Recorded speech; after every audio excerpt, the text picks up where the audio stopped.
Hello friends. तो आप सभी के बोर्ड एग्जाम में इस बार कॉम्पिटेंसी बेस्ड क्वेश्चन को 50% कर दिया गया है क्लास 10 के स्टूडेंट्स को, एंड क्लास 12 के स्टूडेंट के लिए 40% कर दिया गया। सो आखिर कॉम्पिटेंसी बेस्ड क्वेश्चंस क्या होते हैं, मोस्ट ऑफ द स्टूडेंट्स को पता है, बट आप में से कुछ स्टूडेंट्स को अभी भी डाउट्स है कि इसमें किस टाइप के क्वेश्चंस आते हैं, एंड साथ ही में response type, MCQs and constructed type questions, ये सारा क्या होता है ये आपको डिटेल में जानना बहुत ज़्यादा ज़रूरी है ताकि आप अपने बोर्ड एग्जाम में पूरी तरह से रेडी रहो।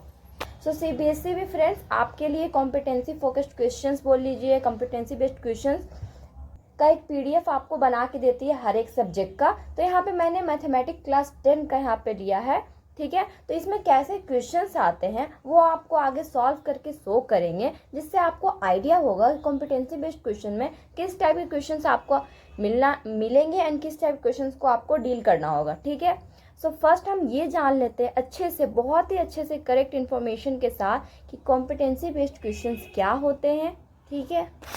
एंड फ्रेंड्स चैनल को कर लीजिए सब्सक्राइब, क्योंकि इसी तरह के इन्फॉर्मेटिव वीडियोस आपको आगे भी मिलने वाले, एंड सीबीएसई की तरफ से जितने भी लेटेस्ट अपडेट्स आएंगे वो भी आपको बताया जाएगा। सो सब्सक्राइब कर लीजिए चैनल को, लाइक कीजिए, जितना हो सके उतना ज़्यादा इस वीडियो को शेयर कीजिए अपने दोस्तों के साथ। तो स्टार्ट करते हैं वीडियो को। सो कॉम्पिटेंसी बेस्ड क्वेश्चंस जो होते हैं उसमें आपके केस स्टडीज आते हैं, ठीक है। जो असर्शन एंड रीजनिंग आता है वो भी आपके कॉम्पिटेंसी बेस्ड क्वेश्चन में ही आते हैं। Response based questions, objective type question, okay. तो ये सारा आपका कॉम्पिटेंसी बेस्ड क्वेश्चंस होते हैं जो आपका रियल लाइफ सिचुएशन है उससे थोड़ा सा वो क्वेश्चन रिलेट करता है, ठीक है। उसी टाइप से वो बनाया हुआ रहता है कि आपको रियल लगता है क्वेश्चन में। तो जैसा कि मैंने आपको बोला है कि हम कुछ क्वेश्चंस भी सॉल्व करेंगे, तो जब क्वेश्चन सॉल्व करेंगे तो वहां पे आपको समझ में आएगा कि किस क्वेश्चन का बात किया जा रहा है, ठीक है। सो फ्रेंड्स ये तो आपको पता ही होगा जो क्लास 10 के हैं एंड जो क्लास 12 के हैं। कॉम्पिटेंसी बेस्ड क्वेश्चन या फिर कॉम्पिटेंसी फोकस्ड क्वेश्चन है वो आपका एमसीक्यूज, केस बेस्ड क्वेश्चंस होते हैं, सोर्स बेस्ड इंटीग्रेटेड क्वेश्चन होते हैं, ठीक है। जो कि आपका 50% कर दिया गया है क्लास 10 के स्टूडेंट का, एंड वहीं क्लास 12 का बात करें तो उनका 40% कर दिया गया है, ठीक है। एंड अदर अगर बात करते हैं तो ये आपका आता है सिलेक्ट रिस्पॉन्स टाइप। तो ये क्वेश्चंस क्या होते हैं, ये आपके एमसीक्यू होंगे, ठीक है, जो कि आपका 20% आपके एग्जाम में आएंगे, एंड क्लास 12 के अभी सेम 20% आपका सिलेक्ट रिस्पॉन्स टाइप क्वेश्चंस रहते हैं, ठीक है। अब बात करते हैं कंस्ट्रक्टेड रिस्पॉन्स क्वेश्चंस क्या होते हैं। सो कंस्ट्रक्टेड रिस्पॉन्स क्वेश्चंस का मतलब होता है short answer question, long answer type questions, ठीक है। तो वो आपके 30% कर दिया गया है कि 30% आपका ये आएगा, ठीक है। एंड वहीं क्लास 12 का बात करें तो वो आपका कंस्ट्रक्टेड रिस्पॉन्स क्वेश्चन आपके 40% आएंगे, ठीक है। Short answer type question, long answer type question होते हैं आपके constructed response question. So I hope friends आपको यहाँ तक तो क्लियर हो चुका होगा कि ये कॉम्पिटेंसी बेस्ड क्वेश्चंस क्या होते हैं एंड वो कितना आपके एग्जाम में आने वाला है, ठीक है। सो अब बात करते हैं, कुछ क्वेश्चंस को डील करते हैं, ठीक है, जिससे आपको कुछ आइडिया हो जाए। तो हम मैथमेटिक्स के क्वेश्चन सॉल्व करते हैं। तो स्टार्ट करते हैं हम चैप्टर नंबर 1 रियल नंबर से, ठीक है। सो रियल नंबर में आपका कौन सा क्वेश्चन है देख लेते हैं, कोई एक क्वेश्चन ले लेते हैं। जैसे हम ये क्वेश्चन ले लेते हैं क्वेश्चन नंबर 5 को, ठीक है। सो ये क्वेश्चन क्या बोल रहा है देखते हैं इसको। क्वेश्चन में आपका बोल रहा है कि यहाँ 2 representation of real number as shown in below, ठीक है। तो नीचे आपका 2 रिप्रेजेंटेशन बनाया हुआ है रियल नंबर का, representation number 1 and representation number 2। तो ये दोनों में से कौन सा आपका करेक्ट है ये आपको आंसर में बताना है, एंड ये कितने मार्क्स का है, ये आपका 1 मार्क्स का क्वेश्चन है, ठीक है। तो इस क्वेश्चन को आप सॉल्व कैसे करोगे। सो फर्स्ट ऑफ ऑल कोई भी अगर आपका फिगर रहेगा दिया हुआ तो उस फिगर को देख के आपको डायरेक्ट कुछ भी नहीं समझ लेना है, ठीक है। इस फिगर को थोड़ा सा आपको टाइम दीजिए एंड उसको समझिए। डायरेक्ट अगर आप जल्दी में सॉल्व करोगे तो कुछ ना कुछ आपसे मिस्टेक होने का चांसेस होता है। तो फर्स्ट ये क्वेश्चन को अगर हम रिप्रेजेंटेशन नंबर 1 को देखते हैं तो इसमें क्या बोल रहा है आपका, सो इसमें आपका रियल नंबर बनाया हुआ है, ठीक है, दोनों में रियल नंबर बनाया हुआ। सो रियल नंबर का डेफिनेशन क्या होता है, फर्स्ट ऑफ ऑल ये बता दीजिए आप सभी लोग कि real number, what is real number. बिल्कुल सही friends, real number are the numbers which are combination of rational and irrational number.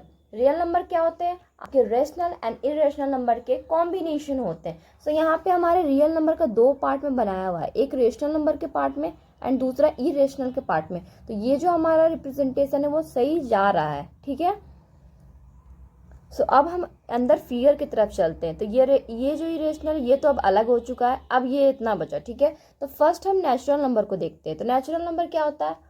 Counting numbers are called natural number. ये सारे बेसिक है, बहुत बेसिक डेफिनेशन है, आई होप आप सभी को याद होंगे, ठीक है। तो नेचुरल नंबर क्या होते हैं? Counting number are called natural number, ठीक है। तो उसी में आपका सर्कल है whole number. So natural number zero के साथ आ जाता है तो वो आपका होल नंबर बन जाता है। दैट मीन्स कि ये जो दोनों फिगर है वो आपस में रिलेट कर रहा है, ठीक है। तो ये दोनों आपस में रिलेट कर रहा है, मतलब ये करेक्ट है, ठीक है। नेचुरल नंबर के अंदर, होल नंबर के अंदर नेचुरल नंबर्स भी आते हैं, ठीक है। सो अब इंटीजर्स का बात करते हैं। इंटीजर्स क्या होते हैं आपके? इंटीजर्स क्या होते हैं आपके? तो इंटीजर आपके नेचुरल नंबर भी होते हैं, होल नंबर भी होते हैं। इंटीजर क्या होता है? +1, +2, +3, ये सारे आपके इंटीजर है। -1, -2, तो क्या ये सारे आपके नेचुरल नंबर नहीं है? 1, 2, 3, तो ये सारे आपके नेचुरल नंबर है।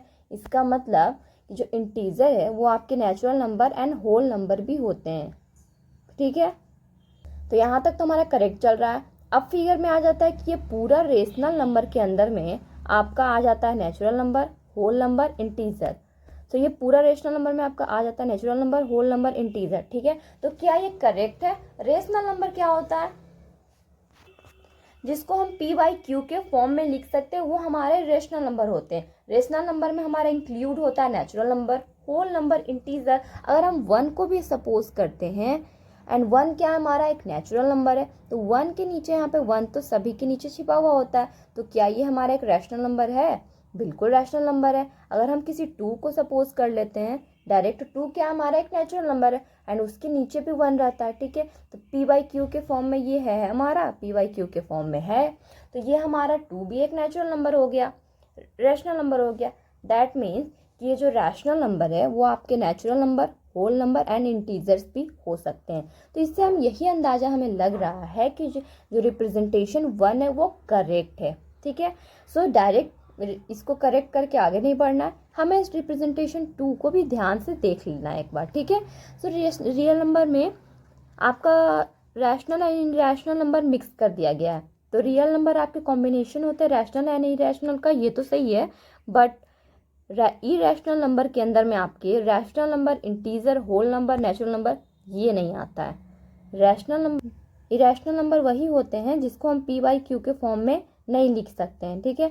बट इरेशनल के अंदर देखिए यहाँ पे रैशनल आ रहा है, जो कि आपका गलत हो जाएगा, ठीक है।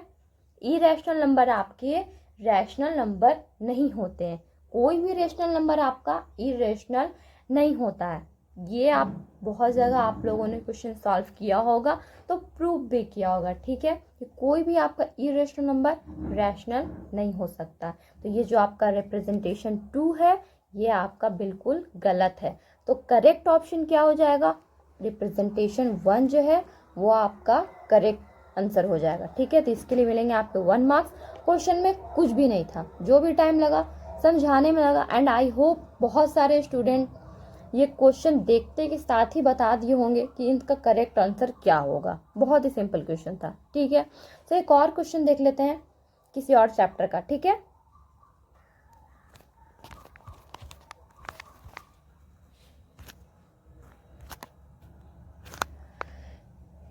चलिए दोस्तों, तो एक और क्वेश्चन देखेंगे हम चैप्टर नंबर 4 क्वाड्रेटिक इक्वेशन से, ठीक है। सो क्वाड्रेटिक इक्वेशन में हम ले लेते हैं ये क्वेश्चन नंबर 2 को, ठीक है। So question number 2 is Aman solve a quadratic equation and found its root to be real. So Aman है, ठीक है, वो एक क्वाड्रेटिक इक्वेशन को सॉल्व करता है एंड देखता है कि जो उनके रूट्स हैं वो रियल हैं, ठीक है। सो आपको बताना है which of this could represent the graph of the equation Aman solve. So जो अमन ने क्वाड्रेटिक इक्वेशन जो सॉल्व किया है उसका इनमें से कौन सा ग्राफ होगा, ठीक है। सो जो क्वाड्रेटिक इक्वेशन अमन ने सॉल्व किया है उसके जो रूट्स है वो क्या है? रियल है। सो यहाँ पे फ्रेंड्स क्वाड्रेटिक पॉलिनोमियल अगर आप लोगों ने पढ़ा है तो बहुत ही आपके लिए और आसान हो जाने वाला है इस क्वेश्चन को सॉल्व करना। आई नो पढ़ा तो होगा ही आप सभी लोगों ने, अगर आप सभी को याद है तो ये क्वेश्चन को सॉल्व करना आपके लिए और भी इजी हो जाता है। वो कैसे देखते हैं सॉल्व करके, ठीक है। तो फर्स्ट हम फर्स्ट एंड सेकंड फिगर को ध्यान से देखते हैं। तो so friend first and second graph को आप ध्यान से देखिए, ये दोनों ग्राफ में क्या है, तो ये आपका डाउनवर्ड पैराबोला है, ठीक है, आपको पता है डाउनवर्ड पैराबोला ये दोनों। सो कोई भी ग्राफ अगर एक साइड को जितने पॉइंट्स पे कट करता है, ठीक है, जितने पॉइंट्स पे भी कट करता है उतना आपका नंबर ऑफ जीरोस होता है। नंबर ऑफ जीरोस, जीरोस मतलब पॉलिनोमियल में हम जीरोस बोलते थे, क्वाड्रेटिक इक्वेशन में हम उसको रूट्स बोलेंगे, ठीक है। तो ये ग्राफ आपका एक्स एक्सिस को 2 पॉइंट्स पे कट कर रहा है, डैट मीन्स ये यहाँ पे आपके नंबर ऑफ जीरोस 2 होंगे, नंबर ऑफ रूट्स 2 होंगे, नंबर ऑफ सॉल्यूशन, ठीक है, सेम है सब।